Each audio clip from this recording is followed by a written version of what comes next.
Assalamu alaikum students. How are you? I hope you will be fine.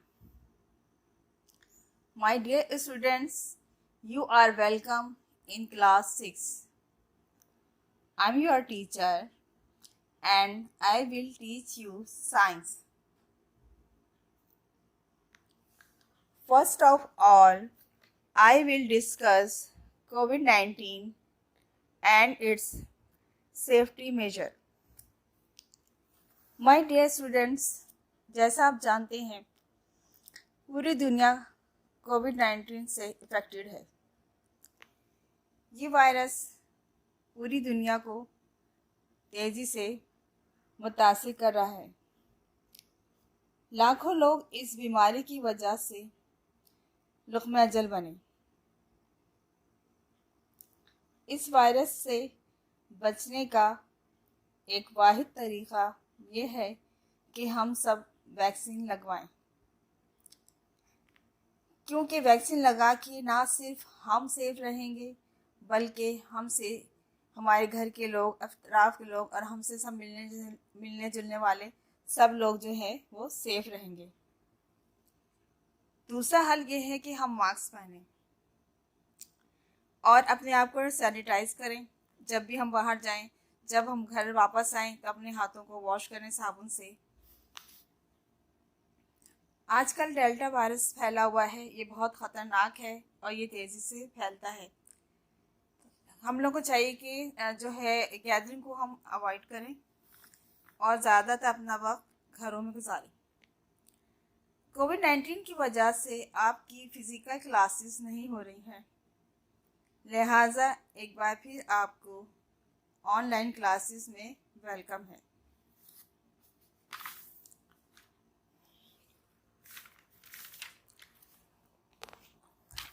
आज मैं आपको आपकी साइंस का फर्स्ट यूनिट है science and its effect on human beings. ये मैं आपको पढ़ाऊंगी। इसमें आप जो है जानेंगे कि जो टर्म्स साइंस की और scientific method of investigation, recognise that the science is the process of exploration, recognize that this exploration includes systematic process known as scientific method. First of all, I will ask you, what is science? Science is the study of nature. Science फितरत का मुताला है। Science is the process of acquiring knowledge about the living and non-living things behave. Science में हम living और non living के behaviour को देखते हैं। Living things non living things से बिल्कुल मुख्तलिफ होती हैं। All living organism perform some basic function to stay alive.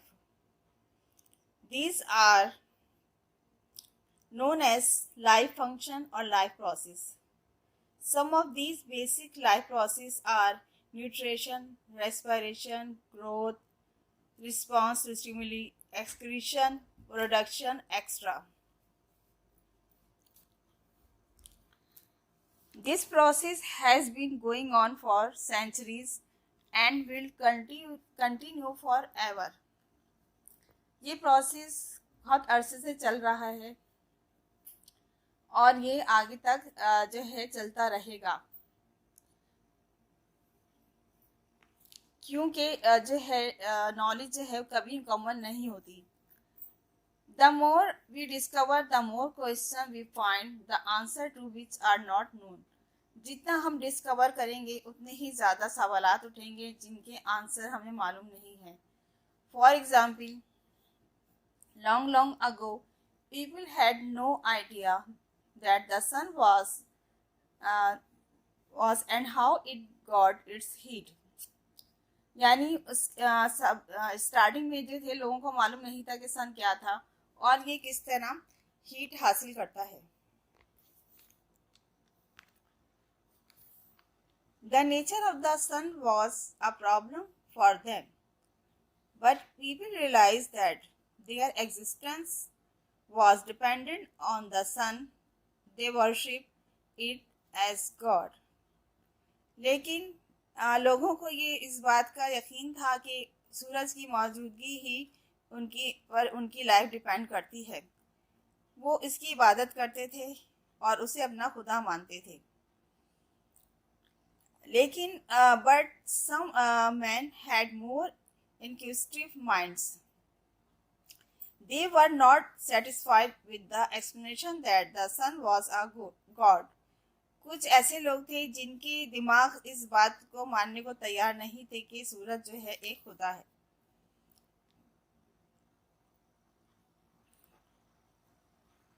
Little by little, as they made observation and collected information about the sun and the other heavenly bodies, Aahista Aahista उन्होंने सूरज के बारे में मालूमात हासिल करनी शुरू करी। Next came the question of how the sun got its heat. Some people said that there was a huge amount of coal on the sun which was burning. अब दूसरा सवाल ये उठा कि सूरज में इतनी हीट कहाँ से आती है। उन्होंने सोचा कि क्या सूरज पे कोयला मौजूद है जो जल रहा है। This was an assumption or hypothesis. ये क्या था, एक तस्वर था या hypothesis, ठीक है, which offered a possible explanation to the problem, जिसने जो है explanation दी इस problem की। But it didn't take long to disprove this hypothesis. It was calculated that if this was so, the sun would burn out into 5,000 years. अगर ये ऐसे ही है तो सूरज तो 5,000 साल में खत्म हो जाता, और ऐसा नहीं हुआ, हम जानते हैं। Further observations were made to collect more information on the nature of the light emitted by the sun. From this, scientists discovered that the sun consists mostly of the hydrogen gas. This baffled them. How could so much energy come from hydrogen? अब उन्होंने फिर scientist ने ये discover किया कि सन जो है वो हाइड्रोजन गैस पर मुश्तमिल है, लेकिन ये भी इसमें भी उन्हें नाकामी हुई। In the meantime, some other scientists were carrying out experiment with the particles that existed inside atoms. उसके बाद साइंटिस्ट ने एक एक्सपेरिमेंट शुरू किया जो ज़रात हैं इसमें एटम के अंदर जो मौजूद है उसके साथ एक्सपेरिमेंट करना शुरू किया।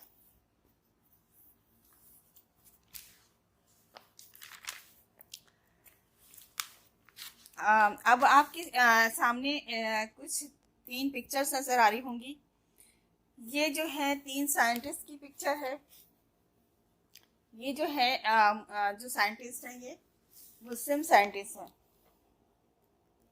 इनके नाम हैं अल-बैरूनी, इब्न हैतम, इब्न सीना और उमर खयाम। जब यूरोप जो था उस वक्त बहुत कई सौ साल पहले जो थे मुस्लिम जो थे साइंटिस्ट, उन्होंने दुनिया को रोशनी दी और उन्होंने दुनिया को बताया कि साइंस क्या है, और उन्होंने बहुत सी चीज़ें ईजाद की, इन्वेंट करी। तो जो शुरू का जो पोर्शन है उसमें दुनिया के जब स्टार्ट हुई थी तो ज़्यादातर उस वक्त नॉलेज जो थी वो मुसलमानों के पास थी। तो मुस्लिम साइंटिस्ट ने जो है बहुत अहम रोल अदा किया है। उनकी किताबें जो है यूरोप के मेडिकल कॉलेज में पढ़ाई जाती थी। जो फर्स्ट मुस्लिम साइंटिस्ट है उनका नाम था इब्न हैतम और इब्न सीना। ये मशहूर साइंटिस्ट गुजरे हैं। They discovered that under certain circumstances, atom could give out huge amount of energy. This happened when the particles present inside the atom were distributed in certain ways. उन्होंने जो रिसर्च की साइंसदानों ने सूरज पे, उससे नहीं पता चला कि उसके अंदर जो है एटम में पार्टिकल्स जो है मौजूद होते हैं और उनकी एक मखसूस अरेंजमेंट होती है। तो ये जो है क्या सूरज की यही सोर्स ऑफ एनर्जी है। Scientists then had another hypothesis that hydrogen atom in the sun were constantly coming together to form a gas called helium. Scientist ने जो है एक और हाइपोथेसिस की कि हाइड्रोजन एटम जो सूरज में मौजूद है मुस्तकिल तौर पे जो है एक दूसरे के करीब आकर जो उन्होंने जो है हीलियम जो है वो फॉर्म किया है. During this process changes to place inside the atom and huge amount of energy was given out.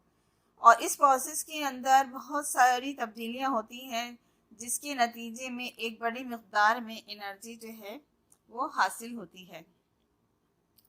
This was the source of the sun's energy. ये जो चीज़ है ये वजह है सूरज की तवानाई की.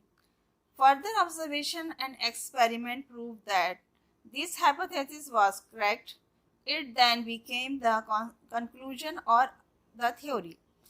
उसके बाद ये साबित हुआ कि ये हाइपोथेसिस बिल्कुल करेक्ट था और ये जो है ये हाइपोथेसिस जो है वो थ्योरी बन गया.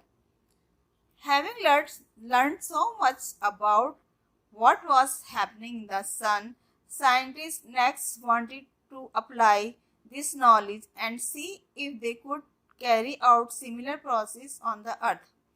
काफ़ी मालूमात और जांच तहकीक के बाद साइंटिस्ट ने ये सोचा कि जो कुछ उन्हें नॉलेज मिली है सूरज से, अब उस नॉलेज को वो ज़मीन पे अप्लाई करें. They succeeded and made the atomic and hydrogen bomb. और वो इस कोशिश में कामयाब हुए और उन्होंने atomic bomb and hydrogen bomb बनाए. In the hydrogen bomb, which is more powerful than the atomic bomb, the process going on in the sun were duplicated. यानी उन्होंने जो उसको देखते हुए सूरज को जो उन्होंने बम बनाए उसमें जो प्रोसेस चल रहा था वो पूरा का पूरा हाइड्रोजन बम का डुप्लीकेटेड था सन की तरह. यानी उसी की तरह दूसरा उन्होंने जो है बम बनाए उसी के जिस तरह वो काम करता है Suraj. Did the scientist stop after that. Scientist ने क्या इसके बाद काम रोक दिया? Of course they didn't. बिल्कुल उन्होंने नहीं काम रोका, क्योंकि अगर वो काम रोक देंगे तो दुनिया की तरक्की का सफर रुक जाएगा. They now wanted to control this energy so that it could be used to do some useful work. अब उस एनर्जी को जो है किसी खास यूजफुल काम में इस्तेमाल करना चाहते थे, जैसे कि इलेक्ट्रिसिटी को पैदा करना. They have succeeded in using the principles of atomic bomb to generate electricity. जो उसूल थे जो एटॉमिक बम की उसको अप्लाई करके वो जो है इलेक्ट्रिसिटी जनरेट करने में कामयाब हो गए. This is an important and useful application of the theory discuss earlier. यानी जो ये बहुत ही यूजफुल एप्लीकेशन थी थ्योरी की जो हमने डिस्कस की अभी पहले. But till now it has not been possible to control the energy in the hydrogen bomb. लेकिन अभी तक एनर्जी को कंट्रोल करना हाइड्रोजन बम की पॉसिबल नहीं है. Scientists all over the world are trying to control the large amount of the energy. अब आपके सामने जो एक पिक्चर आ रही है तो इसमें जो है 6 फोटोज हैं आपके सामने और इसका टाइटल है long long ago people had no idea what the sun was and how it got its heat. First picture में आप देखिए आपको सूरज नज़र आ रहा है और उसके सामने एक शख्स खड़े हुए सोच रहा है, what is this huge bright ball, why is it so hot? They wondered. The nature of the sun was a problem for them. उन्होंने कहा कि कितनी चमकती हुई बड़ी सी बॉल है और ये क्यों इतनी गर्म है। ये इस बात पे बहुत हैरान थे कि ये बॉल जो है वो क्यों इतनी हॉट है। और जो इसकी जो नेचर थी सूरज की, ये इनके लिए मसला बनी हुई थी कि इसको जानना। Then they made observation and collected information. They realized that the sun was one of the billions of stars in the universe. उन्होंने इस पे मुशाहिदात शुरू किए और उसके बारे में इंफॉर्मेशन जमा की और इन्हें ये पता चला कि सूरज जो है लाखों से स्टार में से एक स्टार है कायनात में। नंबर 3 पिक्चर में आप ये मैं बताती हूँ कि इसमें क्या बताया है। Some people thought that there was a huge amount of coal burning on the सन।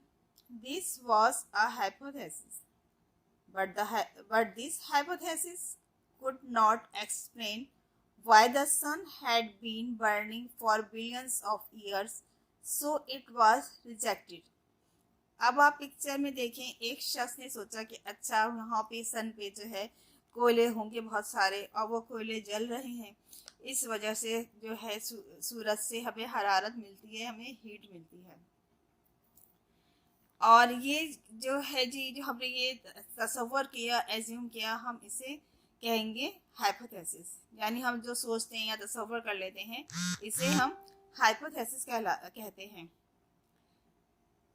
लेकिन ये जो हाइपोथेसिस थी ये एक्सप्लेन नहीं की जा सकी इसके फेवर में, क्योंकि अगर सूरज इस तरह जल रहा होता है इस वजह से, तो ये कब का ख़त्म हो चुका होता है। आखिर वहाँ पे जितना भी कोयला है वो आखिर एक वक्त में ख़त्म होगा।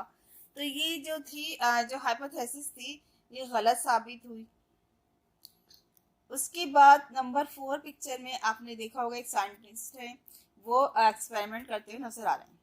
Another hypothesis was made based on more observations. The source of the sun's energy was hydrogen atoms which came together to form helium. Experiments were carried out to test the hypothesis. अब एक और जो है hypothesis को जो है base बनाकर उस पर ऑब्जर्वेशन की गई कि जो सूरज की जो एनर्जी है हाइड्रोजन, वो हाइड्रोजन एटम की है, जो कि जब करीब आते हैं तो हीलियम बनाते हैं। तो ये इस हाइपोथेसिस पे एक्सपेरिमेंट किया गया। नंबर 5 पिक्चर में आपको एक पिक्चर में दिखाऊंगे कि एक खुशी का आलम है। This hypothesis was found to be correct. It now became a theory. ये जो हाइपोथेसिस था ये बिल्कुल सही साबित हुआ और ये जो है फिर सही साबित होने पे हाइपोथेसिस थ्योरी बन जाता है। Scientists are trying to apply this theory in many ways. Scientist इस थ्योरी को कई तरीक़ों से अप्लाई करने की कोशिश में लगे हुए हैं। One of the possible application is to generate electricity. इसकी जो एक मुमकिन एप्लीकेशन है वो है इलेक्ट्रिसिटी को पैदा करना, और साइंटिस्ट अपने काम में लगे हुए हैं। और साइंटिस्ट वो हैं जो कभी मुतमईन नहीं होते, आगे बढ़ते रहते हैं और कामयाबियों का सफ़र तय करते रहते हैं। मुझे उम्मीद है कि आपको ये सबक जो है समझ में आ गया होगा। एक बहुत इंटरेस्टिंग और अच्छा चैप्टर है और आपने इसको बहुत इंजॉय भी किया होगा, और मैं उम्मीद करती हूँ कि आपकी समझ में अच्छी तरह से आ गया होगा। अपना बहुत ख्याल रखिएगा और अपने तरफ का अपना ख्याल रखें, घर में रहें, सेफ रहें और जितना हो सके गैदरिंग में जाने से गुरेज करें। और अल्लाह ताला हम सबको इस वबा से महफूज रखे और हमारी हिफाजत फरमाए, और ये जो है बीमारी जो है वायरस जल्द से जल्द दुनिया से ख़त्म हो जाए। तो फिर टिल देन अल्लाह हाफिज़।